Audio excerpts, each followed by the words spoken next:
Hello coders, welcome to my channel Radhe Radhe. This is the third lecture of the sliding window, and in this video we are going to discuss the two questions from the lead code. For both are of the medium, and so yeah, let's start. We have given a subarray product less than k. Um, I think you can recognize something related to the question that we have discussed, like subarray product less than k. So something similar like Subarray sum less than k something. Yeah. So this is something similar like that.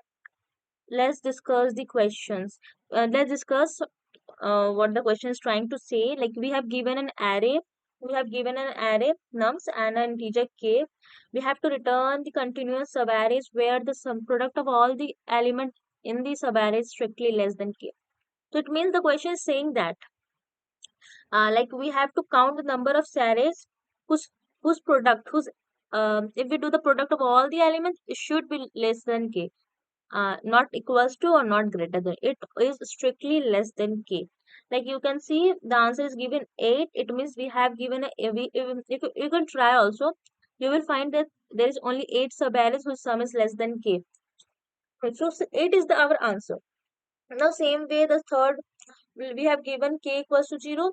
So you can see there's no way to make any number product of any subarrays equals to k less than k. So the answer is 0. So this is the simple question is that we're trying to say. So if we see the constant, it is 10 to the 4. It means it is it's need our optimized solution, because if we talk about the brute force, like we will generate all the subarrays, then calculate the product of all the subarrays, and then check whose product is smaller than 100, and then doing answer plus plus. You will get the answer, but but the constant is very high, so all the test cases will not pass. So we will try to think about the optimized one. So as I said that it is very much similar, like smaller than k. So we will do the same approach. Like the intuition of this question will be very much similar, like like to that question. So now let's start. Uh, like we have given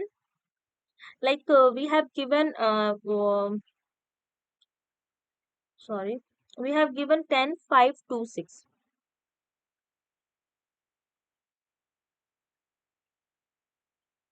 and k is 100. Now k is 100. Let's say 100 smaller than 100. Like let's say k is 60. So now less than k is only valid subarray. So we have 10. It is valid. Answer will be counted here. This is 5. It is also valid. Then we will also count that also. Now this is not valid, because 10 into 5, 15 to 2 will be 100, and we need a smaller than k. So it is not valid. So in this case, what we'll do, we will try to move our sliding window. We will move our window. The same thing we have done in our previous lecture, and I don't think that I have to explain it again, but still the basic idea I'm giving, that we if we exceed the condition, we will move the subarray. So we to move that, what we'll do, we will just remove this from our product. Like here we are calculating product, we will just remove this from our calculation part, and then after that we will move our I.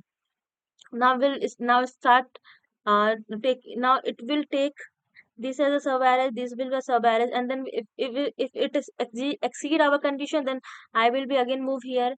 So the same thing, what we have done, the same thing is doing here. So um, now let's I explain it again for the better understanding. Okay, so what we'll do, let's consider we have given an array, and we have given something k. So we will find that this is the valid array. Now, after if we count this, it is exceeding our condition. So what we'll do, we will just remove this from our answer, and then we will just move the I, and in this way we will slide our window. First we have a window, this one. Now after sliding, we have this as our window. So this is the intuition. Now let's jump to the code. uh we'll taking two pointer, like the same standard template of our sliding window. Now we will have oh sorry, this is the another question, sorry. Now we are taking two pointer I and j, and we are taking product to calculate our answer, and answer variable to store our number of sub-arrays. Now we are doing calculation part, calculating the product, and we'll check like when this condition is not valid, when the product is greater than smaller than k, and we are using this condition just for a safer zone. Okay, so now if it is greater than there's a need of slide the window. So for sliding the window, we will decrease that particular nums I from our product, and then we will move our I, and after that, it if this condition it condition will do until we will getting the product greater than or equals to k. And if I have a smaller than k as our product, then we are simply doing j minus I plus 1. Now the question arises, well, like we can do answer plus plus as well, but why we are doing j minus I plus 1? If we do answer plus plus, you will not get the all the answer. So if we do j minus I plus 1, like you can see that we have this array is valid. So how many sub arrays will form here? One, or only 10, another is this, like two sub arrays form. So now we'll do the j minus I plus 1, you will get that answer is also giving 2. Like we have 0 1, j is 1, I is 0, and plus 1, so it gives 2. So you can see that it is also giving 2. So this is a basic formula I think I have discussed, and don't think I need to explain it again. This is a basic, very basic thing of calculating the number of arrays where the condition is less than k. So the same thing we are doing. We are just storing in our answer, and then we are moving the j pointer because we need more answer. We need more elements. That's why we are moving, and then we will returning the answer as our answer. Now, if we talk about the time complexity, we are using just only one for loop or one while loop. Sorry. So the time complexity is O of n, and if you can see that the space, we have not used any space. We are just using one or two variable, and there's a no, and there's no count of any count of space for a variable. So space complexity is of 1. Okay, so I think this is one of the optimized solution you can solve in many ways, because solving any question has a many path, and but we need optimized one. This is one of the best optimized solution. So O of 1 and O of n is one of the best thing, and you can see that the constant is high, so it will pass all the test cases. Now if you submit the code, you can see all our test cases will pass.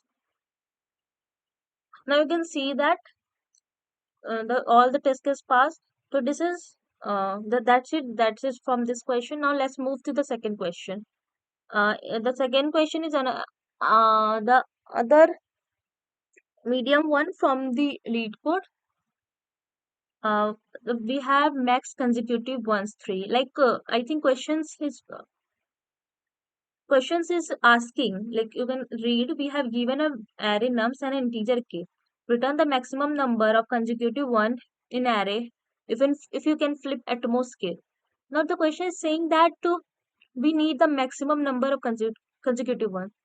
Now another thing is what it added, that we can move or we can flip zeros to 1 at most k time.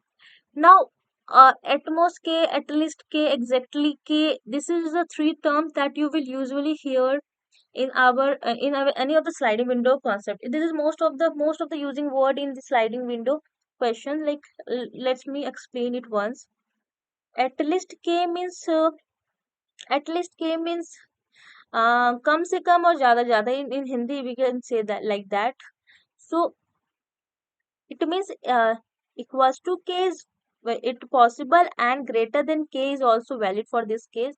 Now at most k means we have equals to k, and smaller than k is valid. And exactly means simply equals to k or what.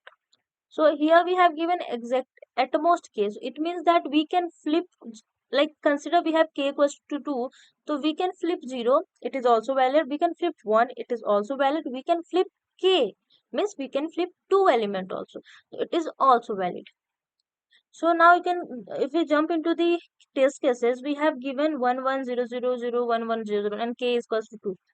If we find all, if we flip this, if we flip any two of the zero and try to find the largest number which has consecutive one, you will get 6 as an answer. Like you can see, if we flip this two, we are getting k equals to.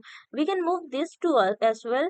We can move, means flip this two as well. We will also get the answer stream. So in any possible way, you will get 6 as an answer, and the second question you will get the 10 as an answer. You can try to and run all the test case and you will get the answer. So now let's move to the intuition behind this question. Like we have given 1 1 0 0. I'm just taking a small test case 1 1.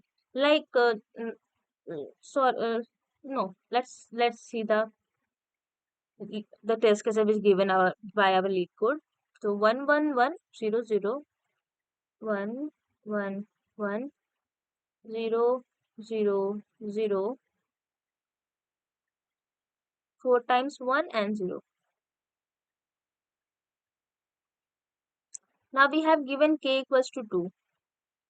It means it's saying that we can flip at most k element. Now what we'll do? We will like what we'll do? We have three consecutive one. What we'll do? We get 2 and 2. So we will just remove 2.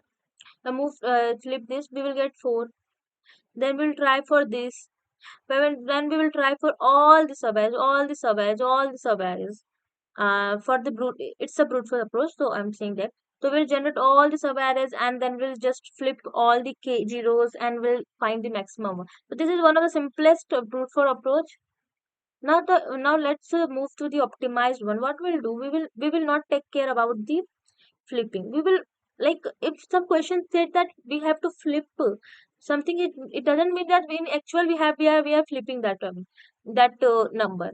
Like there's no need to make another array, then flip that zeros to one, then count. No, there's no need. We just need to take the record of the zeros, like how many zeros are present in our array. We can take it using simple variable and we'll count the number of zeros. So if the question is trying to say that flip something, it doesn't mean that you have to flip it in real. In some question, it is you can do that, but most of the question you will find that there's a they are just asking or saying you to flip it. In actually we don't need. So now what we'll do, we will simply take C. I have to count the number of zeros. Okay. Now we are just simply moving. We are moving, and what will the calculation part here? We are just taking, if we get zero, we will just increase. If we'll get zero, we just increase, and we will check if C is smaller than or equals to K, because at most K is valid as we given in our question. If C is smaller than K equals means if C reaches to smaller than or equals to K, it means that we get the zeros, number of zeros number of zeros, and we can flip that number of zeros because we can flip smaller than equals to k number of zeros. So like here 2, we'll get 2. So what we'll do, here we get 2. Okay, so what we'll do, we will just like I will be here, j will be here, because we are not doing anything with I and j. I and j will move simply. We are just taking, like, now if we get 0, we will just doing plus plus c plus plus, and we will if we get the sufficient amount of zero to which we can flip. So what we'll do? Yes, we can flip that. So we will just calculate that length. Doing j minus I plus 1. Means there is no need to flip it again. We just need to take care of our zeros. Like if we exceed the zero, then we will move our sliding, our window. If it is smaller than k, so it isn't valid. Like uh, like what the question is saying, that you can see that in every sliding window question, we there's one condition in which we can move our window. So here what the condition is, here is the condition that 0 should be lesser than or equals to k. It will, if it is exceed the k, if zeros, number of zeros will exceed in that particular sub array, then this is the condition of moving that window. So if we have smaller than k, so it is a valid array, valid sub array. So if it is valid, so we will just take care about this length in our any we just put in our any variable, and we will keep the track.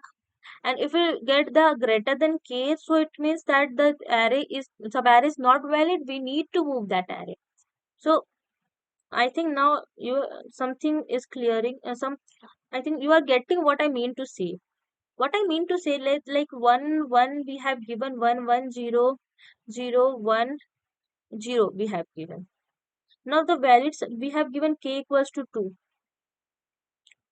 Now this is valid, this is valid, this is also valid, this is also valid, this is also valid. But this is not valid because 0 is become greater than k. So this is not valid. So in this case, what we'll do, we will just move our I till we don't get c smaller than or equals to k. Here we are not getting, we will again move the I. We are just decreasing also the c by, if we get I, if we get 0, then we get I, we will move I, and we'll check it is 0, yeah, it is 0, so we will decrease c by 1, then the c will become 1 and 2. So yeah, this is one of the valid subarray where I is here and j is here. So this is one of the valid subarray. So this is a way to move the window. So I think you are getting what I mean to say is that, like, so now for first and the last time I'm explaining it. What I will do, I'll check take care about the C. I will put I here, J will be also here. Now I'll check if A of I equals to A of J equals to 0. If yes, then we will just increase the C. But right now it is not. So we will move the J. Again we'll check. No. We will move the J. Again we'll check. No. If we, again we will move the J.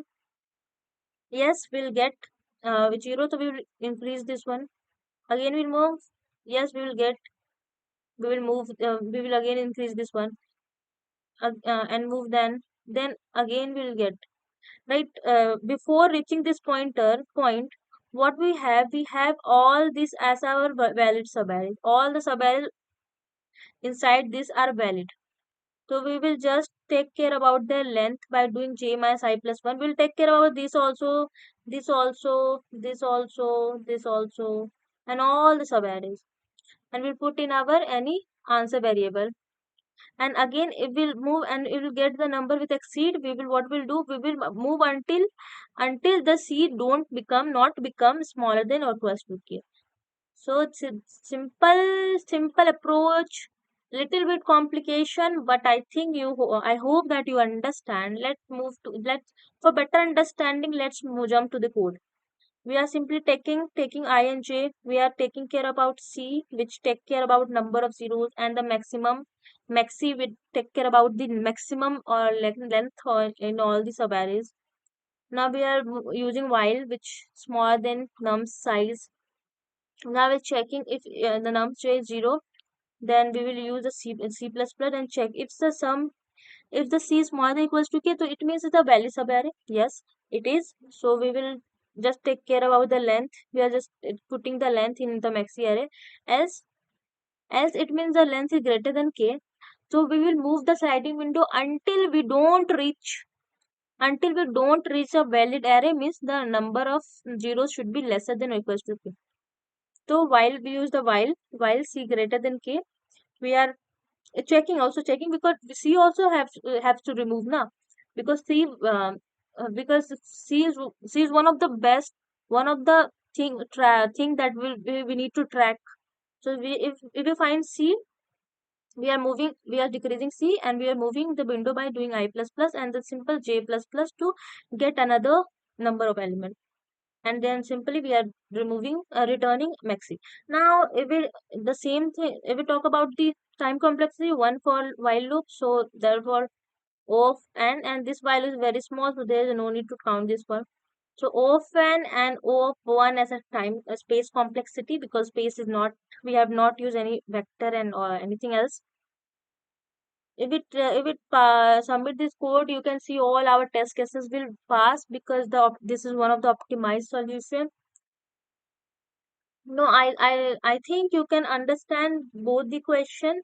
I will provide the link of the solution in my description. And if you like my video, please like, share, and subscribe. Thank you so much.